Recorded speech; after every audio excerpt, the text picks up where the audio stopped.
Hey, welcome back. Today's Saturday, February 21st, 2009. It's 11:23 p.m. and we're getting close to that 11 o'clock deadline. Thank you for being on, Deborah and Kinsley. You guys both there?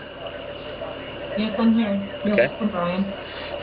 What we did as promised last night. We did not get to the other missing person cases that we were supposed to do yesterday. What we are going to cover them tonight. But first I want to let you guys know that findaji.com is open for business, or for whatever you want to call it. Here's a graphic of Aji and the website. So once again, it's www.findaji.com. I just sent a newsletter out.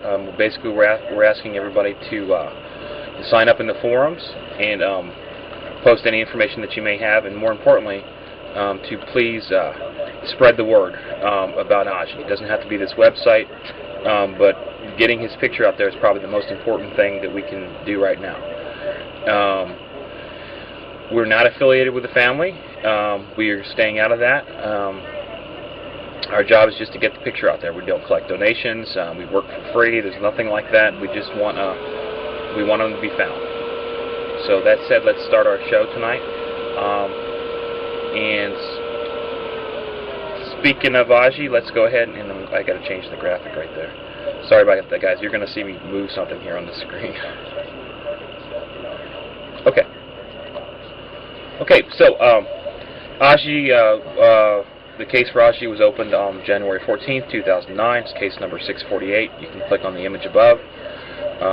I'm sorry, not the image above, the image on your screen, or go to the forums at missingpersonforum.com, which again is up at the top of your screen. Deborah, Kinsley, is there any new information on this case? I would like to make well, as far as the Aji's case, we are anxiously waiting for him to air again on America's Most Wanted. I really want to thank America's Most Wanted for continuing to follow his story. And that should be airing a week from today, according to you, because they did film it, and you listed that on the calendar. Right. And at findaji.com. And as far as findaji.com goes, please bear with us a bit. I've been busy trying to get some information there. As Brian said, we worked a lot on it, and I'm not done yet, so there'll be a lot more information coming. And if you have information to share, please, join the forum and post it, and spread the word about Aji. Thank you. Yeah, I want to thank both of you guys for helping us get this done. I think we've actually finished it probably about 7 o'clock in the morning. Deborah, I know you stayed up even later posting links and things. I need to upgrade the forum software, and I'll be doing that today to install the language packs. I think there'll be like 13 different language packs involved in the upload, and I don't think that Creole is one of them, but French will be, and so will Spanish. I installed a little widget, Babelfish widget, that most people that speak a foreign language to visit English sites will probably know what I'm talking about. That will translate the site, each page. It'll do it page by page. So I'm not sure if you noticed, Brian, but did you see the posters that I posted in there from the FBI government site? They did a great job on posters. There's one in Creole, and there's also one in Spanish for Aji. Okay, so great. There. Okay, wonderful. So is there any other news? I know America's Most Wanted will be airing the show on Saturday. Do you know what time that will be? They're normally on at 9 p.m. Eastern Standard Time, -5 GMT, right? Yeah, -5 GMT Eastern Standard Time. That's what that is, -5. Right. I'm pretty sure that they're on at 9 p.m. Or am I wrong? Could it be 10? I don't know. Yeah, I don't know. I guess we could double check that and post that later. Or you could just Google America's Most Wanted. They should have a link to when the show's on. And I know America's Most Wanted is amw.com. Right. Okay. Kinsley, is there anything new? Did you hear anything else for Aji? No, not really anything. Okay. All right. So we got the website up. That's really all we did last night. And once again, please visit the website findaji.com, adji.com. So we have another Amber Alert case, which is Haley Ann Marie Cummings. And let me get the graphic up here.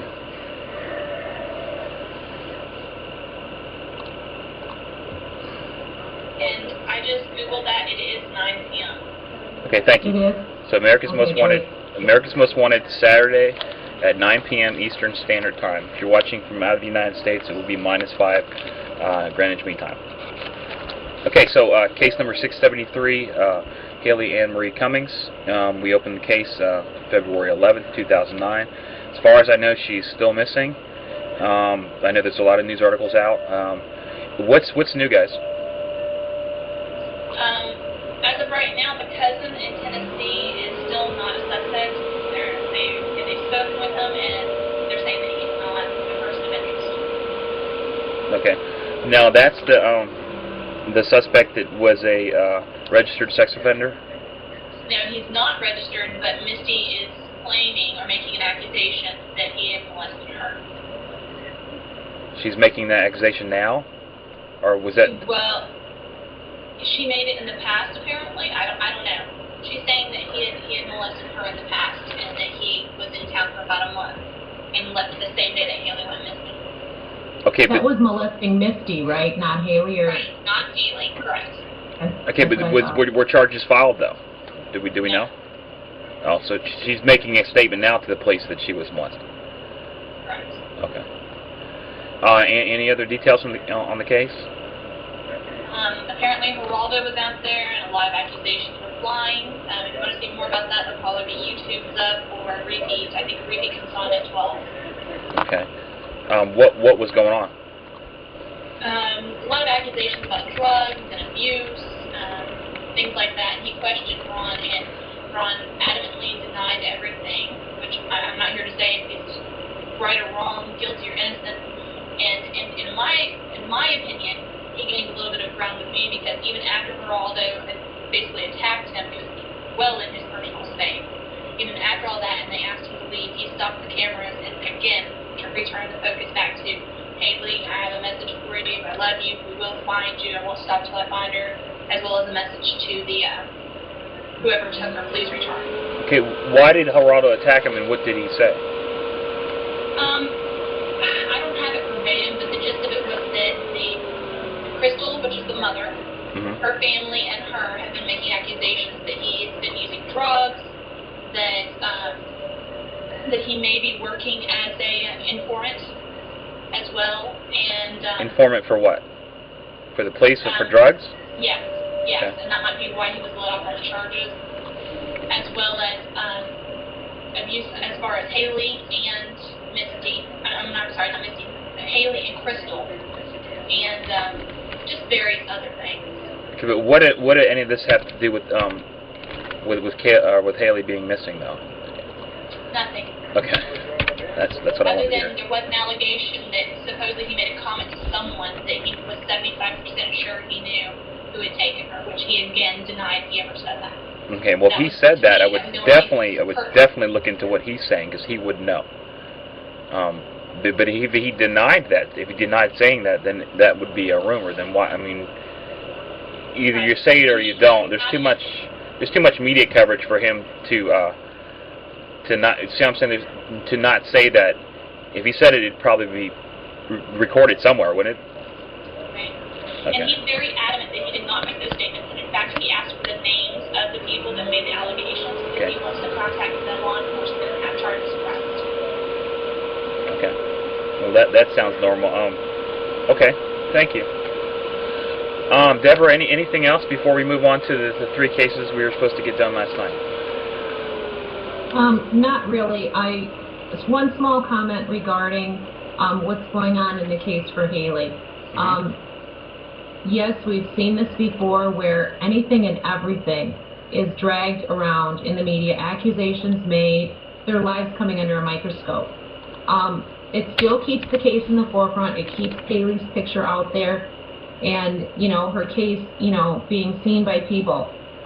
It's unfortunate, but in all honesty, too, sometimes some of the things that are coming out could have something to do with her going missing. I'm not making accusations myself, but when they talk about drugs and make other allegations, sometimes people go missing as a result of that. Yeah, So, yeah, no doubt. I think I've been saying all along, as far as the dream work goes, that the family's not to be trusted.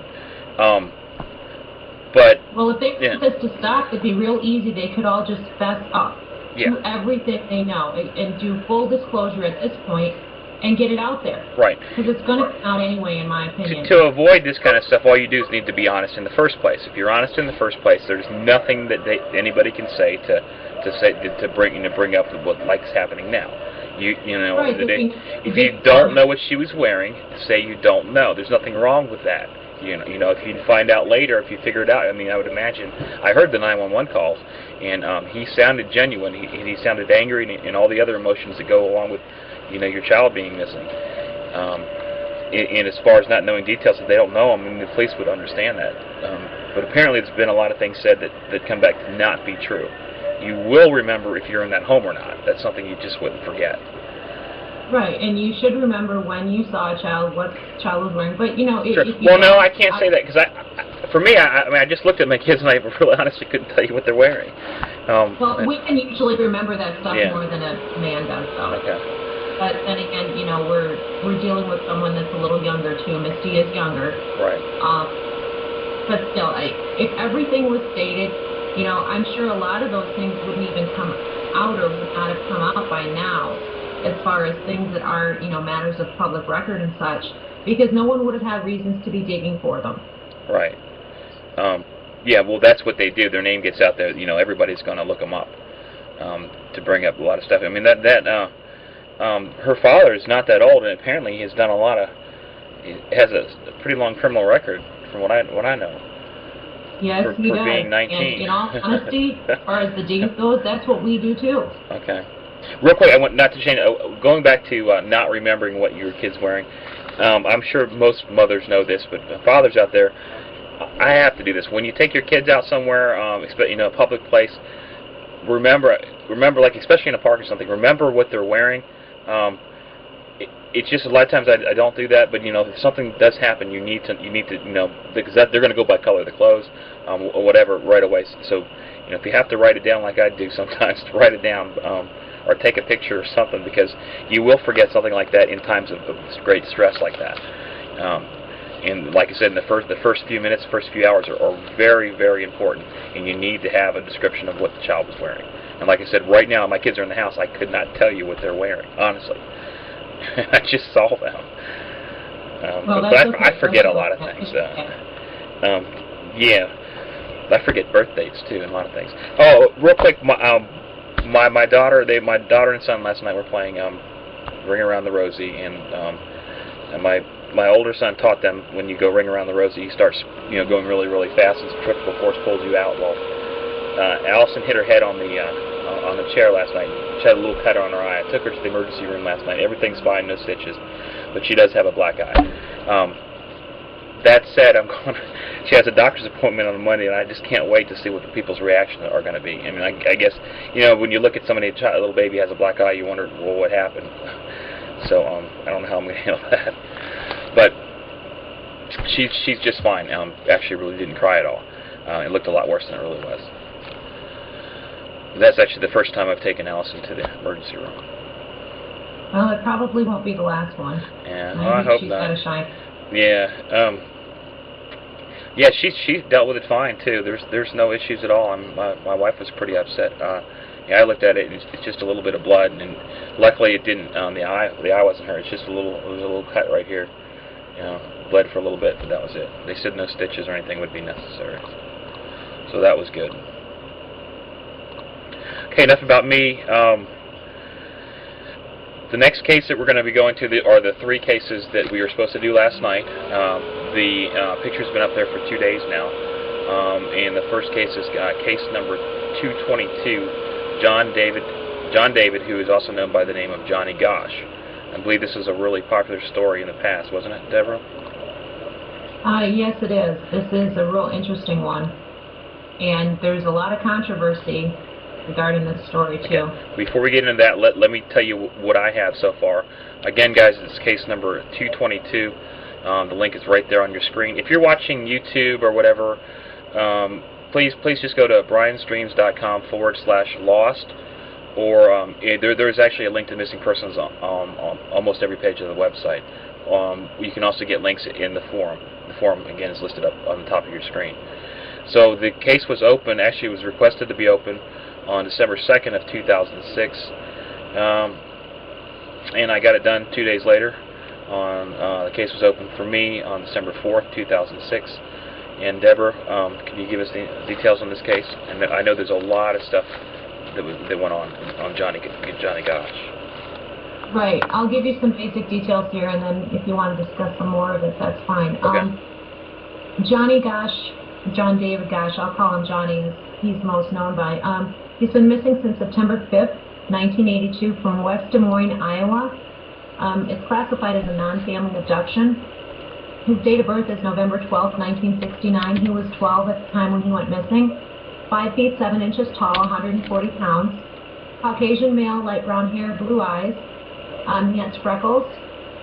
He had a gap between his upper front teeth at the time that he disappeared. He has a horseshoe-shaped scar on his tongue and a birthmark on his left cheek.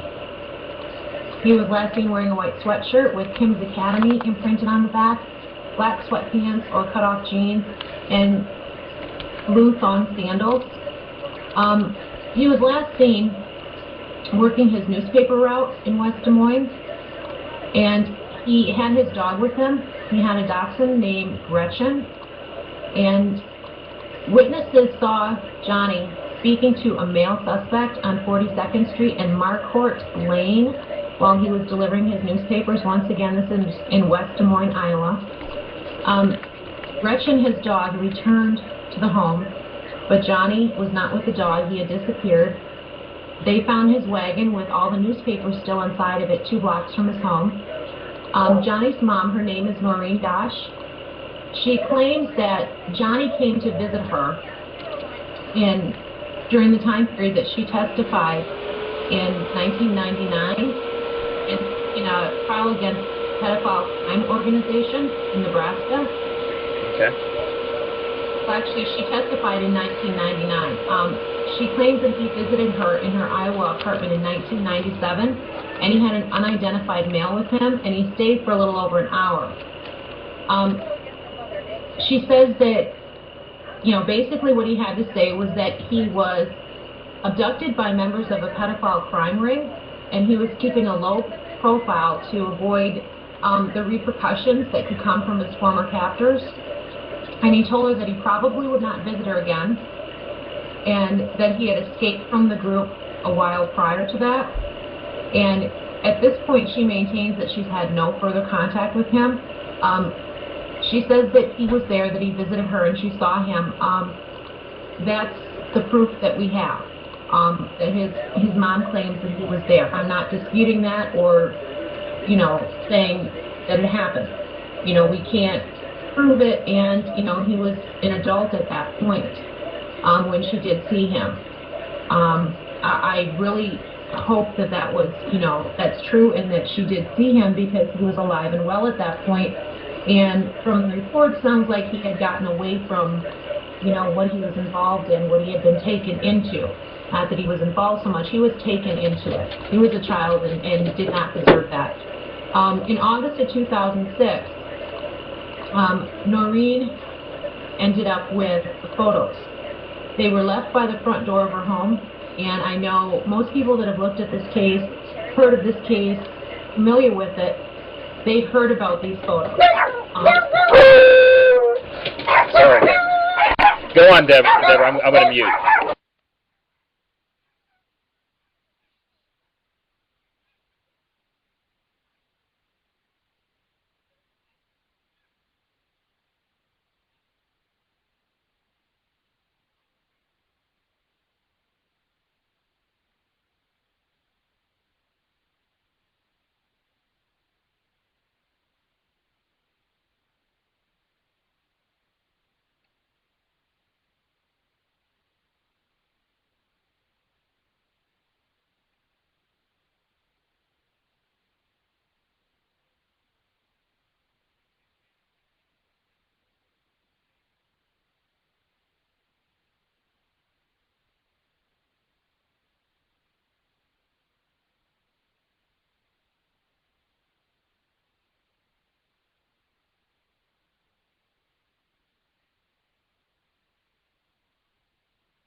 some things, a lot of rumors, speculation, whatever. You know, was this a crow prank or was it in fact Johnny? It's pretty much been proven, you know, that this is pretty much what happened with Johnny. That he went missing into, you know, this kind of advice pedophile. But they, you know, as far as those things, they're not sure yet. Johnny did go missing from the same area that Eugene Martin disappeared from in 1984. And both of them had newspaper routes. So they think that his case could be connected with Eugene's also. And I know that there's been some talk about him being, you know, Johnny's case being connected with some other one. Now this is a real problem. The pedophile crime. As you say that, I was reading over Johnny Goss's case. Sorry, Deborah, I missed probably a minute of your audio because when I muted, I forgot that everybody wouldn't be able to hear you. About a minute of what you're saying got muted, but I think everybody understands. Sammy, you got to take these dogs and take them out of here right now. Okay. All right. Sorry. Right. I'm on the TV thing right now. Okay. So take the dogs and take them somewhere. Deborah, what I was looking in here. I'm looking down on the bottom of the Johnny Gosh case, and there was a link to case number 178, and I noticed that these cases are not linked together, so I was doing that actually. That's Jacob's case. Jacob Wetherling. Jacob Wetherling. Right. Okay. And then there was one more too. It says possible 315. So I actually found 3 cases. I'm going to open that one too. I'm going to link them all together. Case number 315 is Antoinette Cleado. And actually, I'm looking here, there's one more then too. I just want to say I just found 4 cases that might be related to this one. And that's actually a newer case. Case number 591 might be related too. So I'm very glad that we opened this case. Let me get this other link up first, and let me see who that one is at 591. Sorry we lost the audio. It was only for less than a minute. So, okay, this person. Okay, it's the same case. Okay, so there's a reason. Okay, so I had done case number 315 and case number 591 are the same case. And I'm looking at similarities between they were done I think over a year apart. No, they were done okay, case number 315, it was done February 16, 2007, and case number 591 was done January 5th, 2008. I'm just looking to see the similarities. There does seem to be something there. But anyways, back to the case. Do you have anything else you want to say on this one before I go over what I have? Just that there's a lot of things for this case out there, and a lot of the cases do seem to be connected, as you found out. That's what I'm doing. Sorry guys, I really started looking at this, and I just found some stuff here that's very interesting. That's why I'm going to link it. There's a link. When it comes to go ahead. of the files and the human trafficking, you seem to come up with a lot that are linked together. Right. Yes. So I found 4 cases, not 5. And there was a case that was redone. Actually, I opened the case. I've done this several times, not knowing that I already had opened the case. So there's 2 cases. That's why I'm looking at similarities, and there does look like there's similarities between the 2 ones that I did. I'm going to get a link up right now. And the links will be at the top of each case, linking to the other files. If you guys notice anything other similarities, please post them in the forums. So Deborah, right now this case, okay, it's case number 222.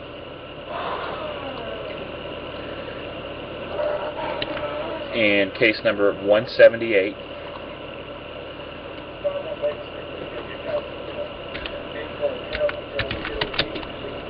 Case 178, and then case number 315.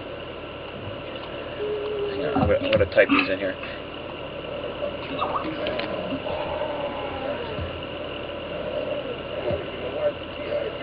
If you guys can't hear the audio in the chat room, please click on the audio icon.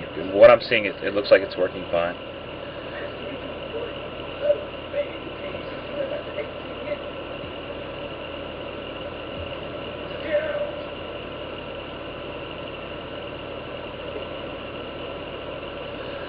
Okay, so case 315 and then case number 591.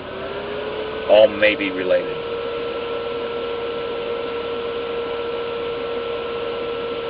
It's taking a second to link. I'm gonna get these links done first before we continue. Okay, I'm back. Sorry about that. I didn't know you were gone. Yeah. Okay. We had music coming from another part in my home. Okay, 315. Okay, so what I was saying is, I have 4 cases that are very similar. I'm linking them together right now, and then there was actually case number 315 and 591 are the same person, and I'm looking at right. them. But what I'm saying is they were done over 2 years apart, and it's looking like the same information. That's why I'm paying attention to it. Well, when you did those 2 that are apart like that on the same person. Mm-hmm. Is that what you're telling me, that you opened? Yeah, case number 591 was opened last year, which is actually really recent compared to these other cases. So what I'm doing right now is I'm opening each case. I'm opening each case right now and linking those pages together. I understand that. So the ones that you found, did you accidentally open a second case for a person there? Yeah, that's what I was talking about. Yeah, case number 591 and case 591 and 315 are the same person. Okay, for those 2, do those cases, I know that they tie in, with Johnny and other cases, and they look to be related.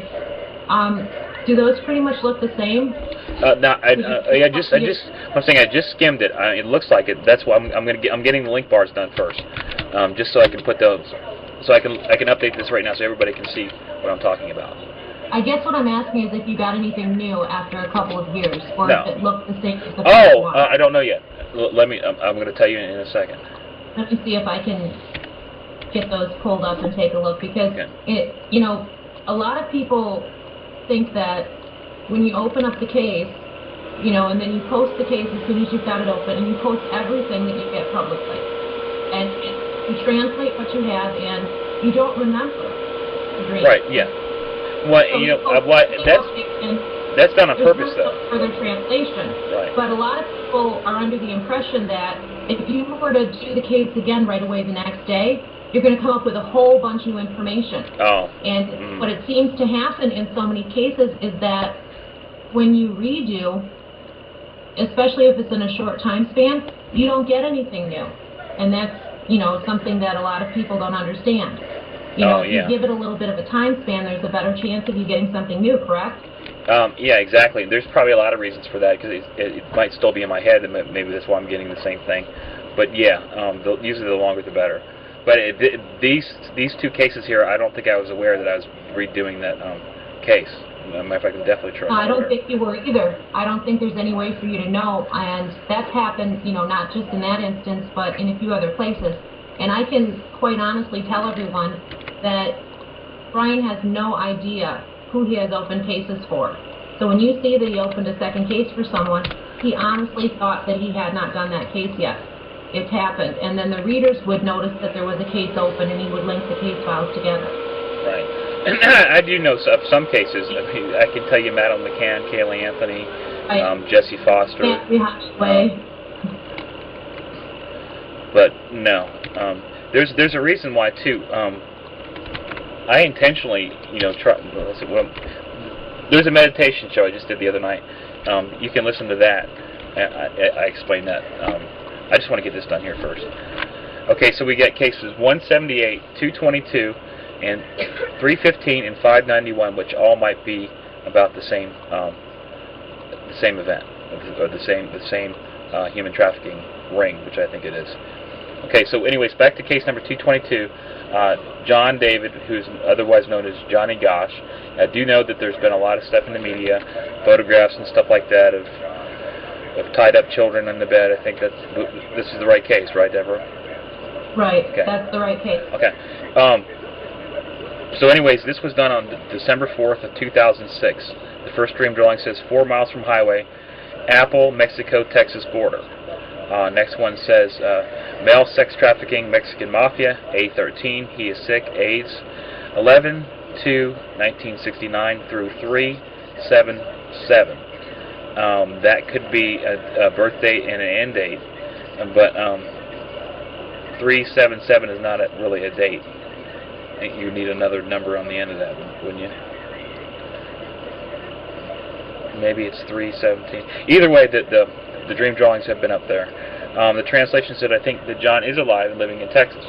He is sick and may die on March 7th of 2007. So to just answer that question. It says may die, and I'm looking at here. I don't see the death images on here, but that's what it says. Following the case down, there were some links here. There was a link to the Johnny Gosch website. If you guys want to go to that, it's Johnny Gosch, GOSCH.com. I'm giving you another one too, Brian. Okay, well, yeah, send it to me now. We're going to link these things together. There we go, justiceforjohnny.com. Okay. And I'll put that at the top.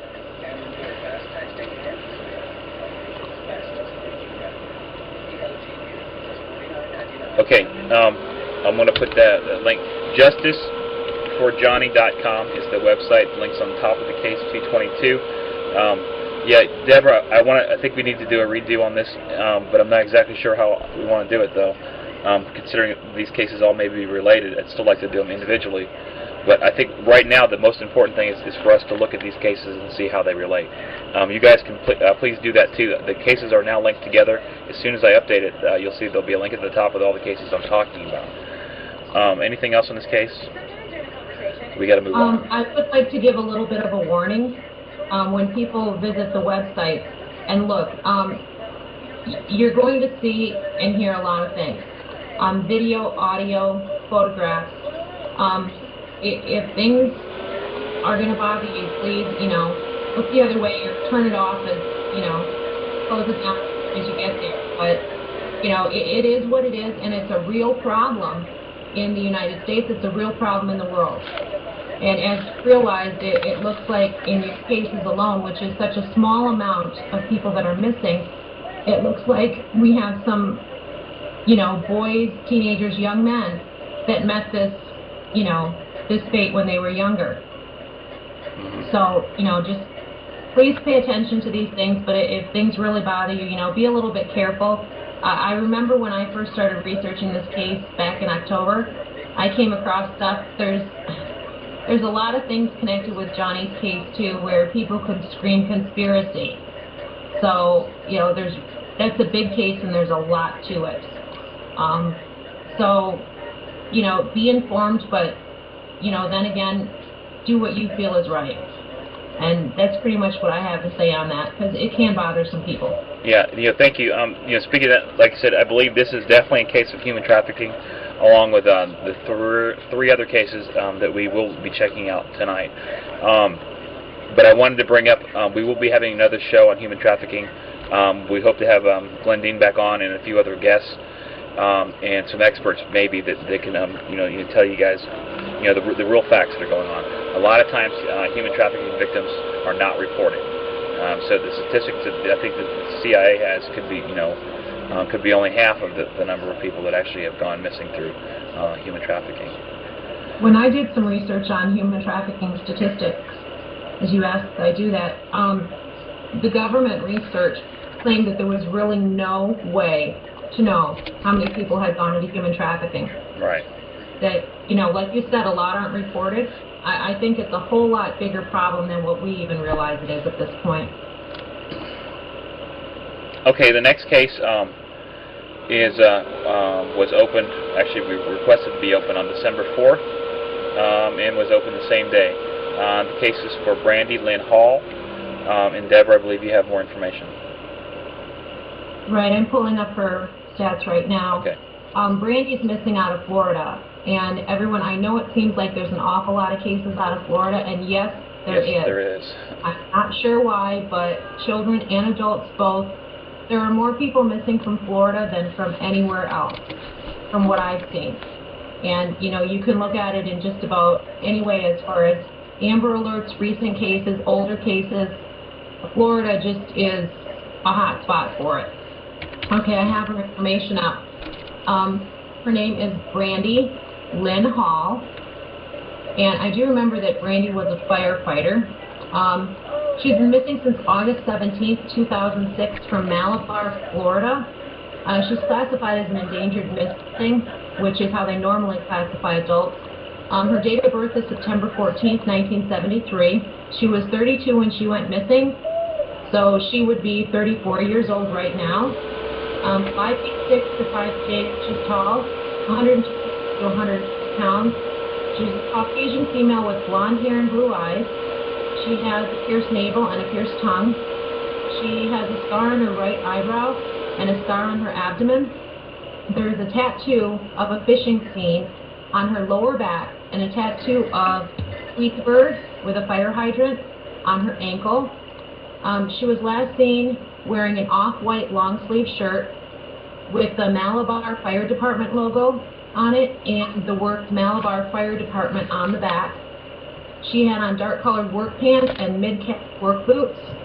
The last time she was seen, she was leaving the Malabar Fire Department. She was a volunteer firefighter, and that's located in the 1800 block of Malabar Road in Malabar, Florida. And that was approximately 10:45 p.m. on August 17, 2006. She was supposed to work a full night shift, but she left work early. She said she needed to go home. This is what her co-workers had to say. She drove away from the fire station. She was driving a green Chevrolet truck, and she was never heard from again. Her truck was located. It was found submerged in a pond, a nearby pond off of Treeland Boulevard the next day. There was a substantial amount of Brandy's blood found inside the cab of her truck, but it was not enough blood to prove that she was dead. Equipment was also found in the pond, and her cooler. The soda and beer in her cooler were still cold to the touch when they located it the next day. They did an extensive search of the pond, and they turned up no sign of Brandy's remains. And the authorities do not believe that her body was or is in the pond. They did find her backpack in a canal in western Indian River County, and that's located in Florida in June of 2007, 10 months after she disappeared. Inside of the backpack were some of her personal belongings, and authorities stated that they did not know how long the backpack had been there, and they did search the canal for further evidence. Brandy's husband is a former Osceola County fire chief. His name's Jeffrey Hall. He was arrested along with another firefighter and charged with growing and selling marijuana on the Hall in State, Florida, July 5. And, sorry, I was just checking something here.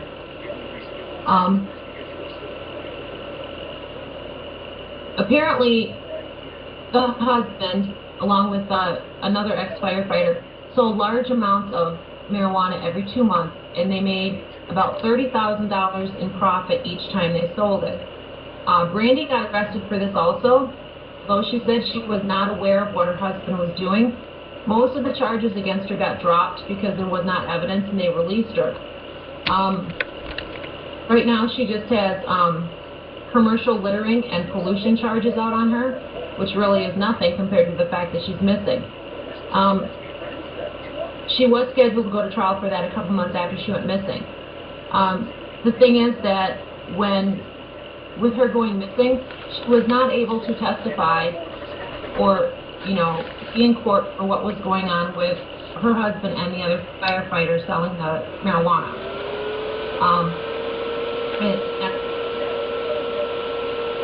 They have her husband out for disappearing. I don't really understand what's going on with all of this. She planned on attending his sentencing to support him. And he states that they had a good relationship. Hang on, I'm okay, fine now. after Brandy went missing, they had not been able to find any activity on her bank accounts or anything like that. The authorities do believe that there was foul play. Once again, they found blood in her pickup truck submerged in that pond, but it was not enough blood to prove that she was deceased. Pretty much out there, everybody is assuming that Brandy is deceased, even though, you know, they have not located her remains, and that does happen in a lot of cases. Okay. Thank you. Guys, we got about 3 minutes left. We won't be able to get to the next case. What I have it was done on December 3rd, 2006, says Jeff killed Brandy. Crystal Figure is going to divorce him. She told a friend, I'm in danger. She had a lawyer. Check this out. 3 men involved. Next dream drawing says body was dumped into ocean. Tent, ex-con, planned murder. Dispose of body, Florida, drug bust. He will be captured. The next one says RS-7 fishing boat, son of Seam. No, that's not correct. It says, I'm not exactly sure what it says. That's not what it's. Basically, it says son of Seam. I'm guessing Pierce, Florida. I think what we found out that could be Fort Pierce, Florida. There was a detective on the case. I do not believe I spoke with him, and I don't know, but this case would warrant a redo. Okay? Anything else on that? Deborah, we got a few more minutes. We got a minute or so, actually. Sorry, guys, we have to keep it at 45 minutes. I don't think we're ever going to get this recorded right. And we will be doing the next case, which is case 225. It's actually 2 individuals, but we will discuss them tomorrow night. We will be doing a show, like I said, 7 days a week, forever until we get all this stuff done. At 11 o'clock, we might be a little late, so please bear with us. At 11 o'clock Eastern Standard Time, -5 GMT. That said, I want to thank you, Kinsley, and thank you, Deborah, for being on. And let's once again, let me get Aji's pictures up there again. So guys, please, if you're listening, please go to www.findaji.com. We're there. Please spread the word. And this child needs to be located, and he needs to get more attention. So send that picture. Send an email out. Please, pass that around. Findaji.com or any other site that may be dedicated to help find him. All right, thanks, guys.